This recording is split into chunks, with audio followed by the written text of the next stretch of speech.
versus lavona, right? And lavona, frankincense and frankincense, which are the same. In other words, we're saying right now has nothing to do with that there are two different things: the frankincense and the dough, right? The komets, the kmitza. How can you say that that's not his reason? He says it explicitly. And it's Reish Lakish. It's very nice you gave it this explanation, but it doesn't match at all what he says in the Mishnah. Hakatani Seifa. What does it say in the Seifa of the Mishnah? Let's go back. The rabbis say to him, why is this any different from the sacrifice? And what does he answer? Well, the zevach, the dam, the basar, the imurin, the blood, the flesh, the fatty parts, they're all the one and the same. Livona is not min mincha. He says explicitly, this is not part of the same thing as the mincha. In other words, it's an external thing that's added in. So that seems to say that's what causes it. The bizichei livona are actually the same. So the answer is, my eina min mincha, eina be'ikuv mincha. Ela ibai hai mikta bereisha v'ibai hai mikta bereisha. You know, what he's saying is that the frankincense and the komets, it doesn't really matter which one you do first. Neither prevents the other from taking place. So because of that, what he says is lavona eina min mincha, what he means is this has no bearing on that one. These are two separate actions. One has no bearing on the other. So if you want to first burn the frankincense, you can. You want to first burn the kmitza, you can. Same exact thing with the b'zichei levona. They're exactly the same. You can decide to burn one or burn the other. It doesn't matter what order you do it in. Okay? So that's his explanation in the end of how you can explain it really is a matir mefagel et matir. That's his reason. And it applies both in the case of the b'zichei levona and in the case of the komets and the levona, because in either case the matil is not mefagel another matir. And when he points out this part about it being different, he doesn't mean it's a different type of item. It means it's a different, these two actions stand independently. And that's true for the b'zichei levona as well. Okay? That's his explanation. So now the Gemara has one last question. Okay, v'rabanan ki amrinan ein matir mefagel et matir. And again, we have some problems with the girsa. I'm going to go with what it says in my version, take out in parentheses. When they say ein matir mefagel et matir, now the assumption is they agree with this theory. So if they agree with this theory, then why do they disagree with him about in the case of the levona? Right? Why do they say, right, that it's pigul and you're chayav karet hakometz tamin chalaktir levona tamachal? If you say ein matir mefagel et matir, and these are two different matirim, so they says hanimile hechadilo ikavu bechad mana. When you say one matir is not mefagel another matir, he's saying that's when they don't both go into the same bowl. What's the example? So Rashi gives an example, kigon gabe kiftzei atzeret, like the two kvasim that you bring on Shavuot, where we say demo de rabbanan b'sefer de matnitin. Okay, and that's what's in parentheses actually. Shachad echad min hakvasim lechol mechavero lemachal da'amar shnehem kshirim. Why, when you slaughter one of the kvasim, is the other one, right? And you have a thought to eat from the other one tomorrow. That's not pigul. Why is that not pigul? Because each is collected. The blood of each is collected in a completely different bowl, and therefore they're separate. But here they're put in the same bowl. So hechad yikavu b'chad mana. Here, when they were put in the same bowl, right, where you put the frankincense in the same bowl as the dough, and then you take the komets out from there. So it's really considered one and the same. Okay, and that's why the rabbis actually say there is pigul. Okay, so what ends up in the end, they both agree that ein matir mefagel et matir, but that's when they're not put together. When they're put together, they can be. Okay, that's according to the rabbis in one vessel. Okay, I'm a Rabbi Yirmia. Now we're going to go on. Still, the study guide goes to this section as well, just not to the very end of today's daf when we get to the new Mishnah. Amar Rabbi Yirmia, likut levona bezar psula. So I said that the Kohen has to gather the levona after the komets is taken, gathers the levona and burns it on the altar. That is disqualified if a non-Kohen does it. So now we want to know the reason. That's what Rabbi Yirmia says. My time. What's the reason? Amar Rabbi Yirmia mishum holacha naguba. He says it's because gathering the levona, let's say you're a non-Kohen, you gather it and you give it to a Kohen. That's basically like holacha. Now, even if you don't move and you just gather it and give it to the Kohen, you're getting it closer to the altar.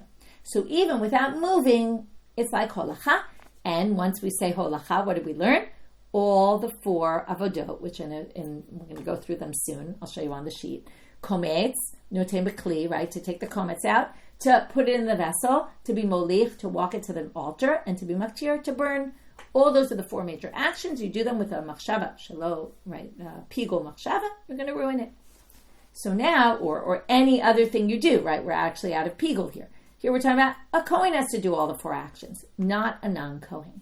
Right, this was different, we said, than slaughtering of an animal, even though the komets is like slaughtering. Slaughtering could be done by Azar, but not the komets. But that's not what's important. What's important is the holacha. Now, it comes from Rabbi Yirmia, and he says, if you call this holacha, even though he's not moving his feet, this goes back to some machloket we saw in Svachim as well, kasavar, he must hold on this side of the machloket, the holacha shelo b'regel shma holacha.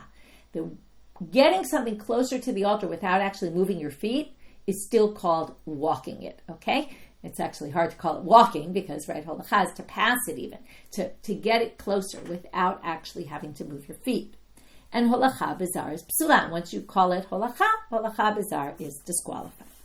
Okay, that's Rabbi Yirmia. Comes Rabbi Mary. Next, actually, the Gemara is going to be Rabbi Mary's attempt to prove this. Okay, then we're going to have a difficulty proving. We're going to reject Rabbi Mary's proof. But right now, we're going to do a few stages till we get to Rav Mary's proof. I'm a Rav Mary. Afana nami tanina. I'm going to prove what we just said, that it's holacha, and doing it by azar is pasul, and it's considered holacha even if you don't move your feet. I'm going to show this from a Mishna. Why? Zeh haklal kol hakometz v'noten bekli v'hamolich. Okay, this is the Mishna on your bed, if you remember. This is the rule. If you're kometz, you do the kmitza, noten bekli, put in the vessel, molich, do holacha and matir. Okay, it's with a pigul thought, it's disqualified. Bishlama kometz hainu shochet. So kometz, fine, that's parallel to shochet. Molich, nami hainu molich. So molich is getting it there. Matir hainu zorek. Burning it is like srikat dam. Okay, these are all parallel to the actions in the korban. But ela noten bekli, mai ka'avid. By the way, we had this exact sugya in Zvachim. Putting in the kli, what have you done? What's that similar to? It's not, now I put here Kabbalah, but it's not exactly. If you would think it's Kabbalah, what's the problem? Midame, it's not exactly similar, because Hata Mimela Hakashakil V'Rami. Mentioned this before, which is that Kabbalah is to accept the blood. The blood's coming out, you accept it. Notam B'Kli is you're putting it into the vessel. That's very different. Okay? One is it just happens, and the other is you take it and place it there. To which they say, no. So how could Notem B'Kli be similar to Kabbalah? Ela mishum de kevan de lo sagele de lo avedle avodah chashuvahi. We're going to say it's not really similar to Kabbalah. So what I put in this chart, not really true. It's not really because it's Kabbalah. It's because there's no other way to get you can't put the komets on the altar unless you put it in the klei sharet. So since there's no other way to do it, that must be an avodah chashuvah. And therefore, we're going to say, al korchech mishave la Kabbalah. We're going to put it up there as if it's Kabbalah because it's so necessary. Okay, what does that have to do with anything? We're going to learn from this too. Rabbi Yana said that likut levona bizar is pasul, is disqualified. Why? Hachinami, we'll say the same thing here. Kevan de lo sagele de lo avedla. There's no other way to get the levona on the altar unless you collect it. It's right now at the top of that dough. You have to take it off. So therefore, it's avodah chashuvahi. Al korche meshave leki holacha. So we're going to basically say that this is like holacha. The collecting, the levona must be like holacha, just like notem b'kli is like Kabbalah, because even though you're not actually moving it, but the only way to get it there is to move it like that, so it's like moving. Okay? And then we explained Rabbi Yana. Nice proof. Not really. Because the Gemara is going to say, lo olam dedame le Kabbalah. It's actually more like Kabbalah. Okay? It's not really, right. So now we're going to say, we're going to go back. Not really, we're not questioning the levona, we're questioning the whole theory that leads to the levona. Because what was our theory? Our theory is notem b'kli is like Kabbalah, right?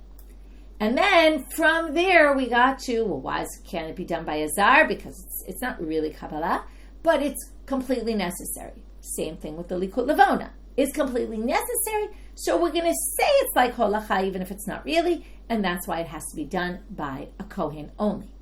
But now the Gemara is going to say, no. Forget that theory of it must be done and therefore it's an important avoda. No, we don't have such a thing. That's not true. There could be things that are super important, but we don't call them avodot.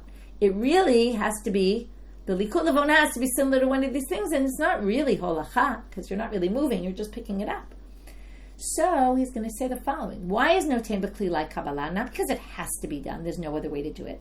No, lo'olam dedami like Kabbalah. It really is like Kabbalah. Why? Because you're putting in the vessel, just like you're putting the blood in the vessel. Now, you asked before, but there's a difference, because that happens anyway. And this one you actually put in, and noten b'kli is not exactly the same as Kabbalah.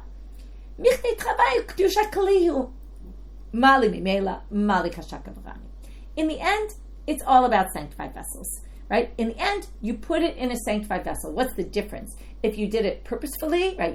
Or I would say with an action, or it just kind of dripped there and you held the vessel. Either which way, you got it into the vessel and you sanctified the vessel. And that's why noten b'kli is like Kabbalah. But the levona, picking it up, is not the same as carrying it to the mizbeach. And therefore, it doesn't prove Rabbi Yannai. Now, it's not to say this isn't true. It just doesn't prove Rabbi Yannai. Okay, that's the end of that Mishnah. Now we're going to move on to the next Mishnah. For this, I didn't continue the study guide. We're just going to learn it without. Shachat shnei kvasim le'echol echat min hachalot lemachal. So going back, I mentioned before these two kivsei atzeret. We have these two sheep that we bring on Shavuot, and with them we bring 2 loaves of bread. Now, the bringing of the sacrifices permits the bread. So if while you're slaughtering the one of the 2 kvasim, to eat one of the chalot lemachar, you have a pigul thought while you're slaughtering probably even just one of them, to eat from the chalot tomorrow, or hiktir shnei bezichin le'echol echad min hastarim lemachar, right? So while you're slaughtering, let's just go with the simple reading. It sounds like you're slaughtering both animals, or you're burning both of the frankincense bowls, the frankincense from the bowls on the altar. You have a thought to eat one of the loaves of bread, right, from the lechem apanim, tomorrow, or the loaves that go with the kivtzei atzeret tomorrow. Now these all go together.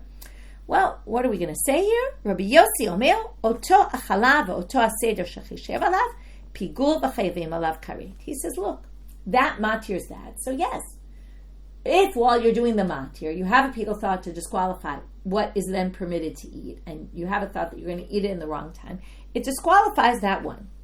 Vasheni pasul ve'ein bo karet. But if it's, let's say, the shtei alechem, so the one you had the thought about is disqualified, and it's karet if you eat it. But the other one is just disqualified, but there's no karet for it, okay? Because it's not pigul. And chachamim omrim zev zev pigul v'chayvim alav karet. It's all a package deal. If your thought is about one of the loaves, it ruins the other loaf as well. The other loaf becomes pigul just the same. So Amar Rav Huna. Now Rav Huna says, Omer haya Rabbi Yosi, pigel b'yerach shel yamin, v'lo nitpaga yarech shel smol. If you had a pigul thought about the right calf, it doesn't mess up the left calf. Okay, now we're moving to regular animals. You have a pigul thought about the meat. I'm going to eat this limb tomorrow. Just that limb is a problem, not the other one. My timer, ibayt ema svara, ibayt ema kha. So, right, it's very similar to the Mishnah. The one that you piguled, that you messed up, is a problem. The other one is not. Either you could say logic, or you could prove it from a pasuk. Ibayt ema svara, here's the logic. Lo adifa machshava mima'aseh tum'ah. Why should machshava be any worse than impurity? And what do we know about impurity? Ilu itam echad ever mi'itam lekule. If you get one limb of the animal tameh, the rest of it is not tameh. It's just the meat that became tameh. V'bayit emakra. Here's a pasuk. Okay, this is the famous pigul pasuk, right? In Vayikra Zayin, pasuk Yud Chet, it says, Vayikra Zayin, pasuk Yud Chet, Im ha'achel ya'achel mibsar zevach shlama v'yom hashlishi. Right, if you eat on the 3rd day, lo yiratzeh will not be accepted, and akrivato lo yichashev lo pigul yiyeh. And from there they derive this whole pigul, even though it's not the simple reading. By the way, the Din and Daf is all about this pasuk. Okay, this week, all about this pasuk, how they took this pasuk out of its simple reading. Okay, fascinating topic. Worthwhile listen. Anyway, it says, avonatisa. So what are they darshan from this?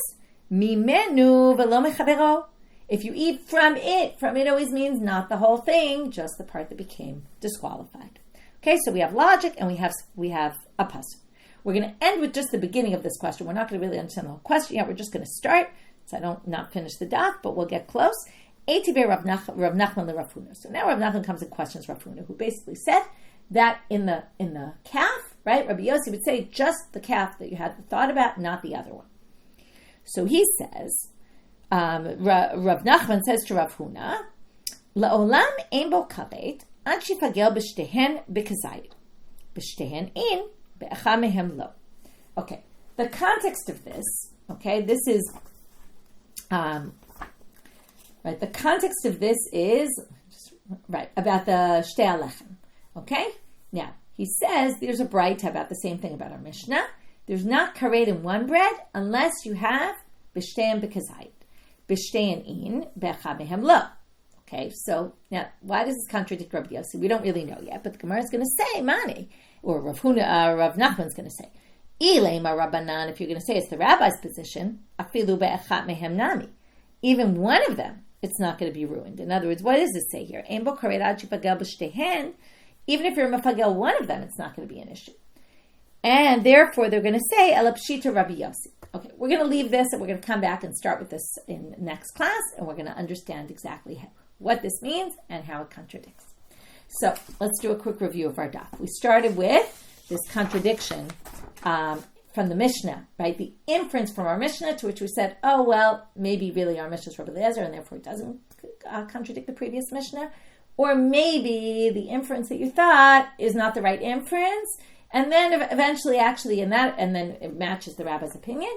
And then we eventually got to the point where we said, actually, there really is no inference. It's really just coming to teach the halacha itself. And you might have thought the halacha was obvious. No, it wasn't. And that we explained at the very end why it wasn't so obvious. Because maybe le'echolu la'aktir, a thought about eating something that's ra'oi, that could be eaten, and burning something that could be burned, maybe you would think they'd combine, because both are valid pigul thoughts. Again, it's hard to call them valid. They're completely invalid, but they would create a pigul each on their own, so maybe you could combine them, and that's what the Mashas tell you it's not. Then we move to the issue of the kometz, the levona, the whole machloket, about what if you have a thought while you're doing the kmitza that you're going to burn the levona in the wrong time. And then we had this question, do they combine, do they not combine? And then we really tried to figure out Rabbi Yosi's approach, is that they don't combine.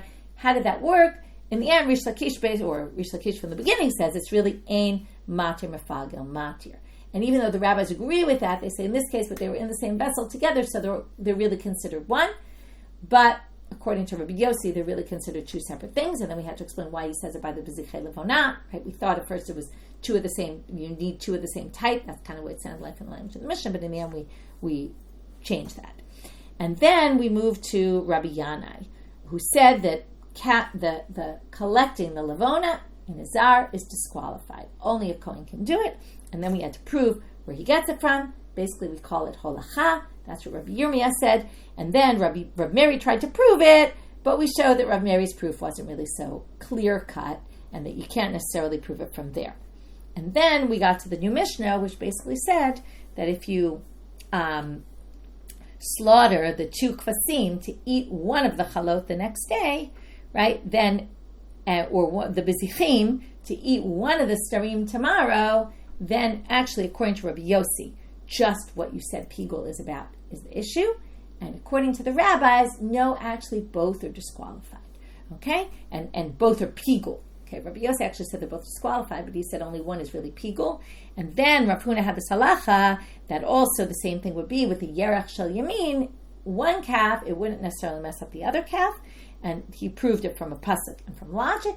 And then we're going to have this difficulty, which we really kind of just started, but we'll get into next time, that Rav Nachman raises to Rav Huna, and we'll see what happens with that. Wishing everyone a Shabbat Shalom and Shabbat Tov.